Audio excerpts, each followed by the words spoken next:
All right, thanks for joining us this morning. We have Carrie Cricky and Alexis Dill from St. Tammany Health System. Alexis is part of our parenting center, and Carrie is a social worker with the hospital, and she's also a mental health provider. And they're here to talk to us about some stress and back to school anxiety and how we can, help guide our students and our kids and our families and our community through these trying times. So without further ado, thanks for joining us, and I'll kick it over to you guys. Thanks, Anne. So thank you, Anne. So we're going to talk about stress and back to school anxiety. And we're going to start off by talking about what is stress. Stress is an emotional response to the demands of life. Stress is the one feeling most everyone is concerned about, and for good reason. So getting a handle on stress can mean a healthier and longer life. So we're going to talk about good stress and bad stress. Not all stress is bad. Actually, there's some stress that is good. So good stress activates us to use our personal power in positive ways to meet our needs, desires, and wants. The kind of stress that is bad is called distress, or stress that drains us physically, emotionally, and socially. And if you think about good stress, that's like the stress that will activate, people say they work well under pressure. That's good stress, where it kind of motivates you to kind of get going. So bad stress or distress shows up in symptoms like headaches, backaches, ulcers, diarrhea, fatigue, anxiety, depression, lashing out or withdrawing from others. And then with kids, it can show up differently.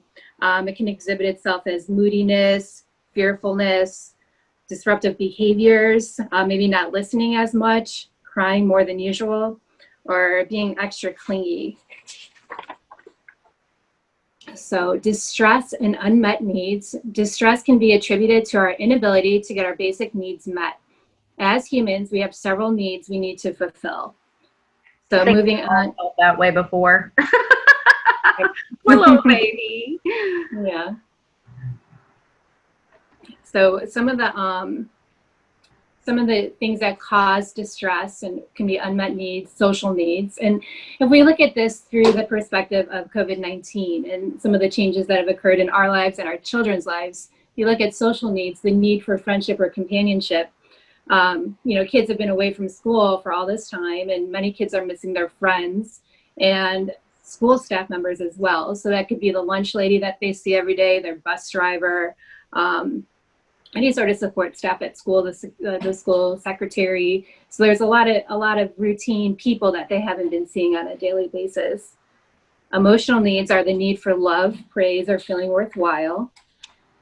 Intellectual needs, so that's the need for intellectual stimulation, for thinking new thoughts, for reading challenging books or learning something new. And definitely being away from school has probably led to some intellectual needs not being met. I'm sure a lot of kids are doing things at home, but it's hard being away from teachers and from school, and they might have found themselves not being challenged enough during this time.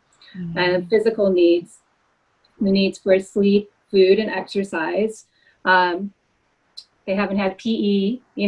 Some kids haven't been participating in organized sports as much as they used to. Mm-hmm. So that's all definitely contributing to their state of mind right now. So creative needs, the need to make something or to dance, write poems, listen to music, or create something. And then spiritual needs, that's the need to know that we're a part of something bigger than ourselves, that we can increase our awareness and sensitivity to it. So getting our needs met reduces our stress and allows us to be the caring parents that we want to be. It also allows our children to get their needs met and reduce their stress. I like to use the analogy of when you're on an airplane and they tell you to make sure you put your oxygen mask on yourself before giving it to others. And that makes you remember that you need to take care of yourself before you can take care of other people. So if we're not helping ourselves, we can't help others. So as parents, we need to make sure that we're managing our stress as well. Mm-hmm. Okay, so my name's Alexis Dill, and I'm with the Parenting Center. And so I'm going to go on to talk about helping children handle their stress. So clearly this is a very stressful time for parents, children, adults alike. It's an unprecedented time. So contrary to popular belief, adults are not the only one who feels stress. I think a lot of times we just expect our kids to just kind of go through the notions and just adapt. And in many ways, children are resilient, but it's important that we also, focus in on their stress and what they're going through during this time too. So for adults, right, it's easy for them to get up and say, I'm feeling really stressed out. I've recognized this feeling. I feel anxious. I feel depressed. So now I'm going to do something about it, right? I can go and exercise. I can go take a bath. I can get in my car and leave for hours. These are things children can't necessarily do, right? So we want to make sure that we're talking with kids about coping skills. So how can you cope with anxiety? How can you cope with depression? What can we do about it? What can we do? Can we color? Can we take a break? Can we read a book? Can we go for a walk as a family? These are all things that we can do in order to make children in our community feel better. And then you're teaching them positive coping skills without even realizing it sometimes. So that's just important to keep in mind as well. So some areas of children's stress are home, community, school and community violence, and also themselves. So recently the coronavirus has impacted all of these areas of stress, right? So that's important to keep in mind. Their home life might look different. Parents might be working from home now. That's changing routine, changing schedule. Community certainly looks different. Places are closed. Organized sports are closed. Places that they're familiar with are closed, or might look different to them. And then, of course, school. These kids have been out of school since March. So that certainly looks different. The routine of the school year is going to look different. And then also within themselves. So how have they changed since March? And really being in tune with your children and your household and seeing, has this impacted them negatively or positively? And what as a parent, can do to make this easier for them? So what's a parent to do, right? You want to be a role model. So you want to model the behavior that you want to see, right? So whenever your children see you doing healthy things to relieve your stress, the message is clear that taking care of yourself is important. And they're looking to you. These little ones are looking to you to see, how is she about to handle her anger? What is she about to do? How is she about to handle her sadness? And I think it's very important for you to be honest with your children as well, to say, mommy's feeling really stressed out right now. This has been a lot on her. So mommy's going to take a break. I'm going to go and take a break and I'm going to take some deep breaths. And you're modeling for them what they should do in a situation of where they're feeling stressed out or in a high anxiety situation. You also want to try to do as many things as you can as a family. So you have time now, right? Just like the commercial, we always talk about how we don't have time. We don't have time. We can't find time. I'm so busy. Well, we're slowing down a little bit, right?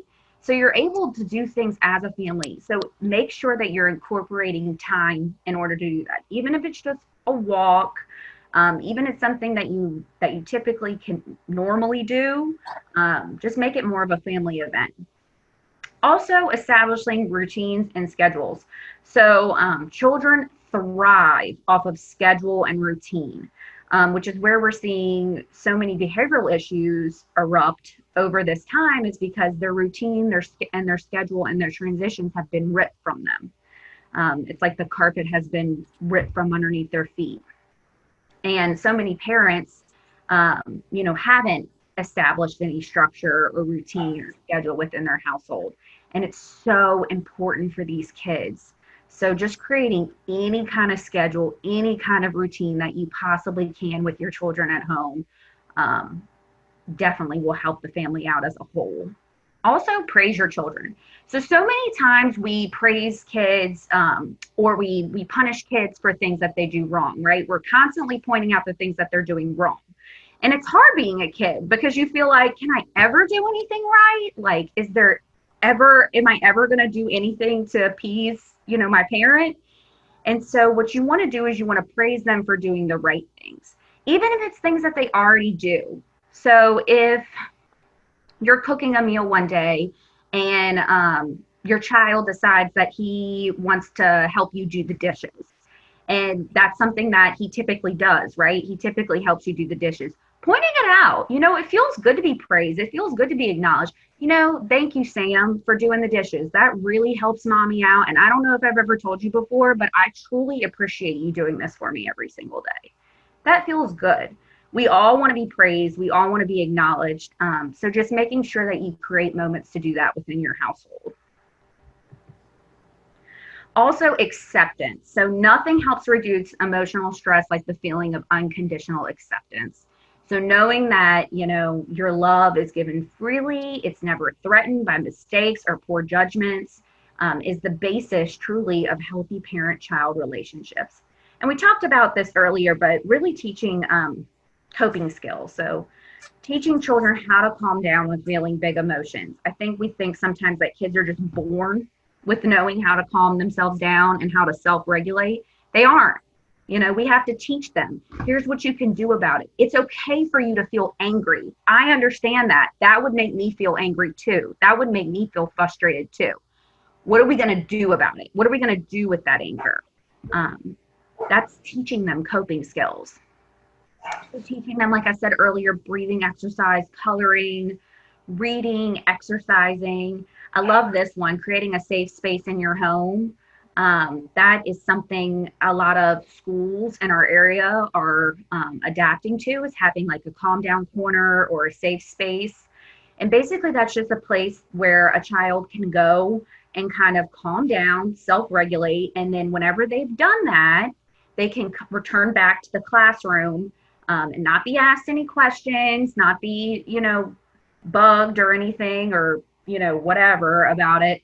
They can return back and, resume classroom time as normal after having self-regulated. And in that safe space, they have things like, they might have some like sensory bins, they might have some soft pillows, they might have some books, they might have some coloring sheets, stuffed animals they can hug really, really, really tight. So just trying to create that within your own home. It doesn't have to be anything fancy. You don't have to go and order all these expensive things off of Amazon. Just really creating a safe, comfortable place for your child to go and calm down and self-regulate. And then when he or she is ready to return to the family, being able to do that.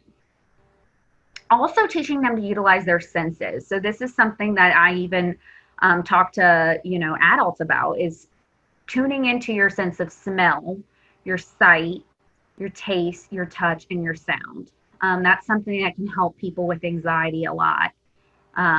Focusing on kind of the world around them. What's around me? What's in this moment right now? And then creating a calm down kit together. So this is something that I've seen implemented in classrooms as well. The teacher will have it kind of in a place where children can't necessarily get to on a day-to-day basis.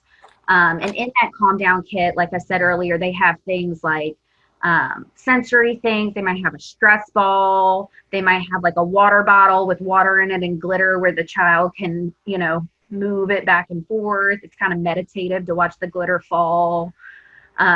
Just creating a kit together and then talking about it, like making a lesson out of that. Okay, this is your calm down kit.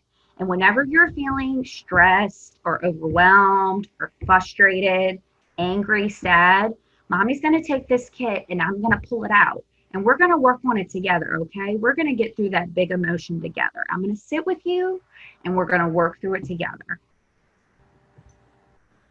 Okay. Also, you want to validate. So remember, like I said earlier, this is a hard time for everybody. It's an unusual time. It's a stressful time. It's an unprecedented time. So just validate what they're going to. Validate their feelings and emotions. Of course, you want to offer a hug, a kiss, or a warm touch. Have you given one today?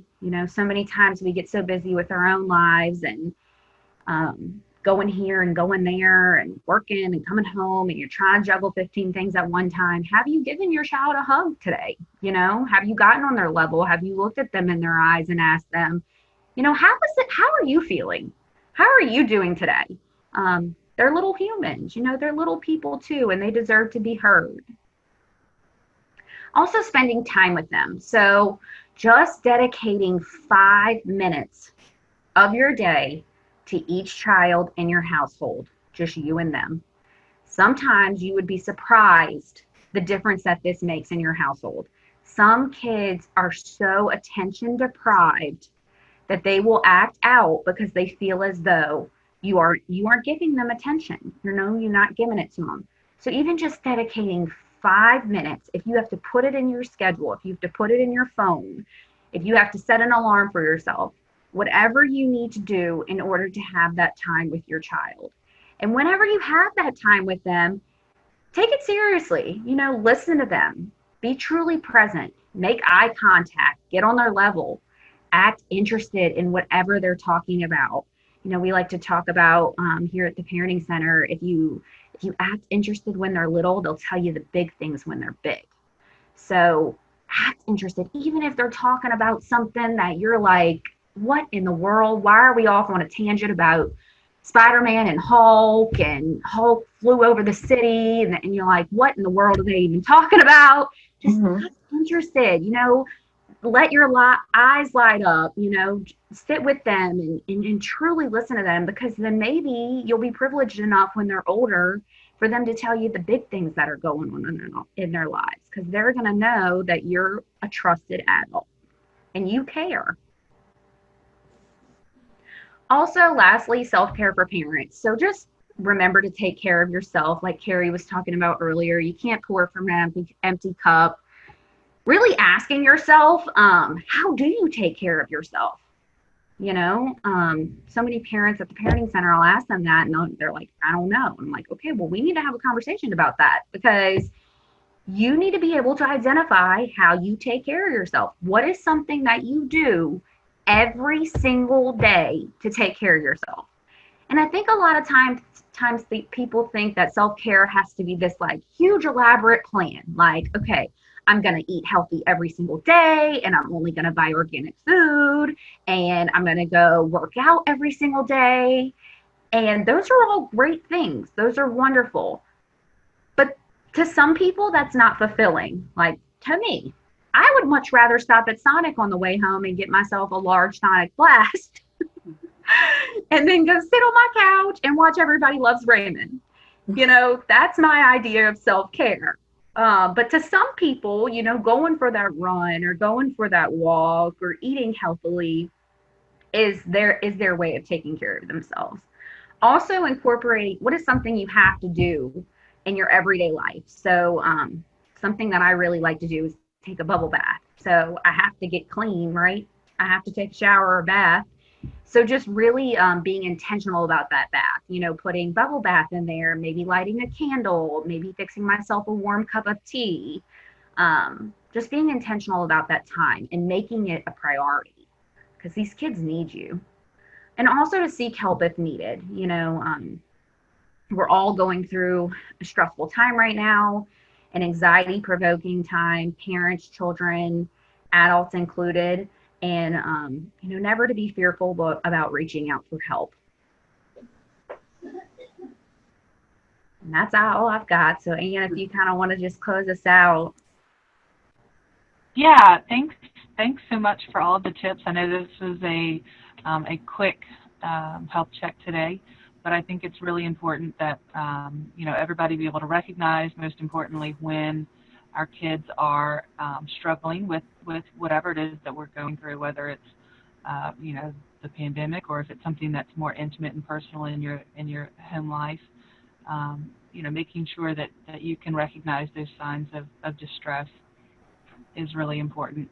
And then also what do you do? Like, how do you cope with it? How do you make an improvement? So I appreciate your time this morning, Alexis, and yours as well, Carrie. Thanks so much for being with us to help, enlighten our parents and our family members in St. Tammany. So thanks for joining us, and we'll see you next month with a new topic.